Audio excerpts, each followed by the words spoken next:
Hello, welcome to Language Clinic. Now we are going to talk about Yahya Khan or Aga Muhammad Yahya Khan. He was a Pakistani general. He served as the third president of Pakistan, and he is also the fifth commander in chief of the Pakistan Army. We will talk about several things of his life. First, we will uh, talk about his life in brief, and then we will talk about his personal life, his religion, and his relationships and family, and then his death. So let's know about Yahya Khan, one of the most controversial figure in Pakistan. Aga Muhammad Yahya Khan was born on 4 February 1917 and he died on 10 August 1980. He died at the age of almost 63 in Punjab, Rawalpindi, Pakistan. He is thought to have died from a stroke, and he had two domestic partners, and they are Aklima Akhtar and Noor Jahan. So let's talk about Yahya Khan. Yahya Khan was the third president of Pakistan from 1969 to 1971. 1969 is a turning point in the history of Pakistan because in the year 1969, the then East Pakistan, took to a mass uprising against the government of Pakistan. And 1971 is also a vital year in the history of Pakistan because in 1971 Bangladesh became separated, or Bangladesh became independent from Pakistan. Uh, Aga Muhammad Yahya Khan was a Pathan of Punjab, and he was commissioned into the British Indian Army in 1939. This is the time when the Second World War started, and he also fought in the Second World War in the Mediterranean theater. Following the partition of British India, he joined the Pakistan Army and organized the Staff College situated in Quetta, Pakistan. In 1965, which is another very vital year in the history of India and Pakistan, uh, he played a vital role in executive Operation Grand Salam in Indian administered Kashmir during the Second India Pakistan War in 1965, and he was assigned to assume the army commander in October 1966 by President Ayub Khan. And 1966 is also a vital year in the political history of Pakistan because in the year 1966, Bangladeshi leader Bangabandhu Sheikh Mujibur Rahman, under the banner of Awami League, declared the historic six-point movement, which was called the Magna Carta of the Bengali people, or the Charter of Freedom for the People of Bangladesh.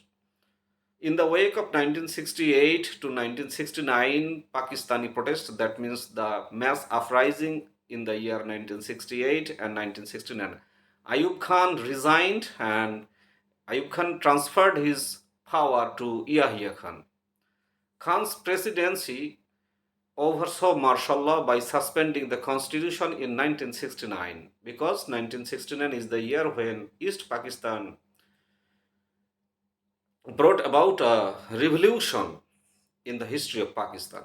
Holding the country's first general election in 1970, he barred power transition to the victorious Sheikh Mujibur Rahman from East Pakistan, leading to mass protest in the provincial wing and a call for sovereignty.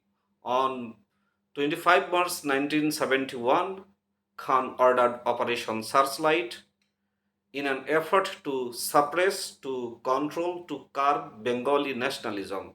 And Operation Searchlight is called a very ugly, notorious event in the lives of the people of Bangladesh.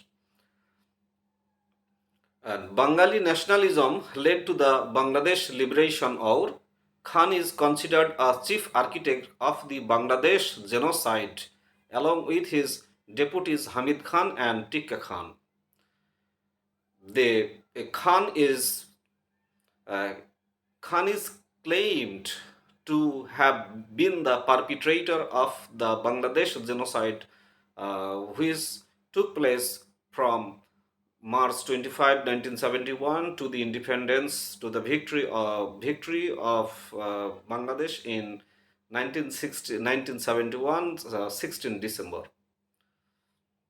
In December 1971, Pakistan carried out unsuccessful preemptive strikes against the Bengali allied Indian Army, culminating in the start of the Third India-Pakistan War. Actually, this was the war between East Pakistan and West Pakistan, simply Bangladesh and Pakistan. But from the background, from the historical perspective, it was the war, it was the third war between India and Pakistan. The wars resulted in the surrender of Pakistani forces, and East Pakistan succeeded as Bangladesh, after which YAHYA Khan resigned from the army command and transferred the presidency to Zulfikar Ali Bhutto, who was the chief of the PPP, or Pakistan's People's Party. Khan remained under house surveillance, or simply house arrest, prior to 1979, when he was released by Fazle Haq. Khan died the following year in Rawalpindi and was buried in Peshawar, Pakistan. Khan's short regime is widely seen as a key factor in the breakup of Pakistan. His refusal to transfer power to the Awami League, despite their electoral victory in East Pakistan, led to political turmoil, led to political disturbances. This culminated in Operation Searchlight, a brutal military crackdown that resulted in the Bengali genocide, in the Bangladeshi genocide, causing widespread death and displacement. Khan is viewed negatively in both Bangladesh, where he is seen as the architect of the genocide, and Khan is viewed negatively also in Pakistan, where his failure to prevent the country's disintegration is considered a national tragedy, because it is Yahya Khan who caused widespread death and displacement and Bangladeshi genocide, and he was not able to retain the two wings of Pakistan, namely East Pakistan and West Pakistan. So this is in brief about the life of Yahya Khan. Now we are going to talk about his personal life. Yahya Khan, if we first we'd like to talk about the religion of Yahya Khan. He was nominally a Shia Muslim, one of the two major sects of Islam, but he was non-practicing, and he was known to have indulged in activities that were prohibited in Islam, such as womanizing. Womanizing is flirting with women, pretending to love women, wooing women, courting women, which is absolutely haram or forbidden in Islam. And he also indulged in the consumption of alcoholic beverages. Alcohol is always prohibited in Islam. In this regard, Indian journalist Dhiren Berindranath argued that Yahya turned to alcohol and womanizing when he gained power as a coping mechanism to deal with stress, because when he became the president of Pakistan, he had to face a lot of psychological, psychiatric stress. To contain those stresses, he had to take resort to alcoholic beverages and womanizing. And that when he was a soldier, he was known for being morally upright, abstaining from partying unlike other officers, and instead preferring to spend time with his family, and also practicing Islamic rituals such as the fast of Ramadan, eventually quoting Ayub Khan, who said, "Give me half a dozen officers of the caliber, and moral standards of Yahya Khan, and I can show you what can Pakistan do as a great nation of the Islamic world. So this is the comment of Ayub Khan on Yahya Khan about his righteousness. During his rule from 1969 to 1971, both the year 1969 is a very pivotal year and 1971 is also another pivotal year.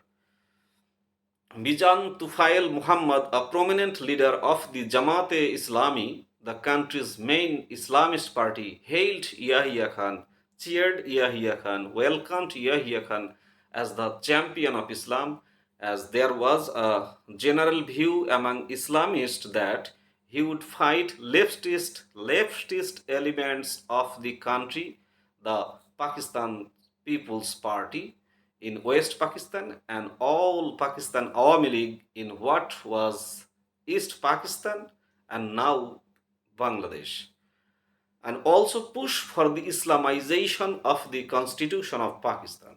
More generally, Yahya used the intelligence services like the ISI and the IB to keep secular political parties under check, mobilizing the information ministry for propaganda and pushing the idea that they put Islam and Pakistan in danger. Towards the end of his life, during and following his imprisonment, Yahya slowly abandoned drinking altogether as he turned extremely religious.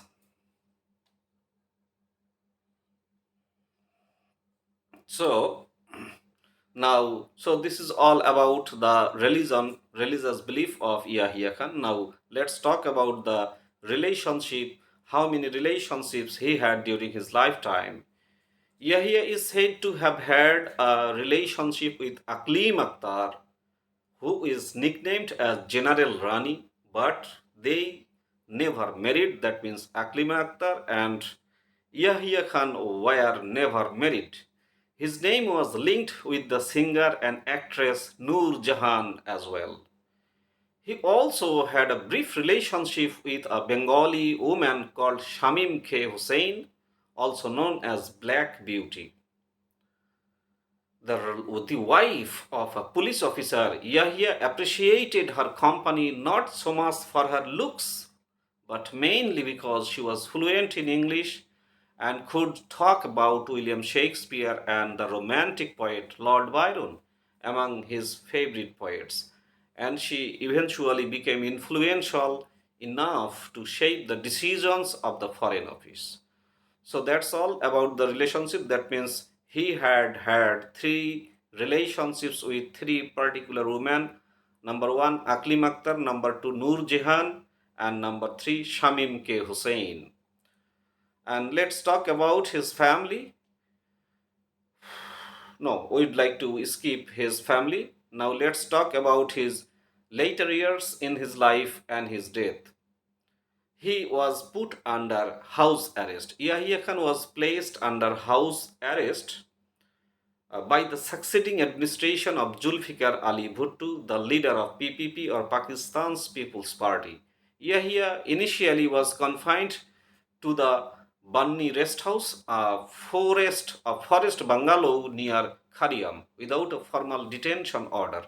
This location was selected to ensure his isolation and protection, as well as to facilitate his forthcoming testimony before the Hamudur Rahman Commission, which was established on December 26, 1971, to investigate the circumstances leading to Pakistan's military and political failures in East Pakistan. On January 11, 1972, Chief Justice Hamudur Rahman sent a letter to Yahya informing him that the commission would start its proceedings on January 17 and requesting his statement by January 24. During his detention in Banni, Yahya was under strict surveillance. The rest house was secured by military personnel, and his communications with the outside world were heavily restricted to prevent any interference with the confidential commission's investigations. After approximately 4 months in Bunny on April 20, 1972, Yahya was transferred to his personal residence at 61 Harley Street in central Rawalpindi. His house arrest continued under lessened restrictions. The house was only thinly guarded by a few police officers, and at the rest of his life, he had to face a very declining health. Yahya's health had significantly deteriorated during his years in house arrest. He was suffering from a combination of serious medical conditions, including diabetes, a heart condition, and reports also suggest that his mental health was also affected. Additionally, a stroke which left him half paralyzed, and his obesity, his being too fat, had worsened his health, making him increasingly frail, weak, and incapable of resuming a normal life. Some sources suggest that by the time he was released, he was unable to wrote down, he was unable to care for himself fully. Yahya remained under house arrest until 1977, when he was released from custody by martial law administration Administrator General Fazle Haq due to his failing health, due to his ill health. However, Yahya remained a recluse, a solitary person. He stayed out from public events and wrote down his memoirs, his biography, in the form of notes that remained still unpublished. He died from a stroke on 10 August 1980 in Rawalpindi, Punjab. And following his death, a state funeral was arranged. Yahya Khan's funeral was marked by full military honors. After his death, the military government under General Ziaul Haq, which had taken power in a 1977 Pakistani military coup, gave him a dignified military funeral. The ceremony reflected the respect given to a former military leader, recognizing his service as the president and chief martial law administrator. The funeral was held in Peshawar, where Yahya was laid to rest at Circle Road Graveyard. The ceremony was attended by senior military officials and dignitaries from the regime. It is likely that the funeral was also a gesture to emphasize continuity within Pakistan's military leadership despite the tensions surrounding Yahya's legacy. Lastly, one thing that I would like to tell you that Pakistan is still maintaining, has been maintaining a very strong link, a strong linkage, a strong connection with the military, and with the help of military, Pakistani politicians have been trying to rule Pakistan. So that's all about the one of the military dictator, one of the perpetrator of genocide in the Bangladesh Liberation War during the 9 months under the commands, under the directions of Yahya Khan. Pakistan Army perpetrated genocide, perpetrated crimes against humanity. So that's all about Yahya Khan, and I hope you did enjoy listening to this. If you like this, if you enjoy this, please have your comment, please like it, and please subscribe to the channel. This is a channel of entertainment, this is a channel of education. Education is entertainment, education is a power. So please subscribe to the channel. Thank you, bye bye. Wishing you all to watch all other videos in the channel.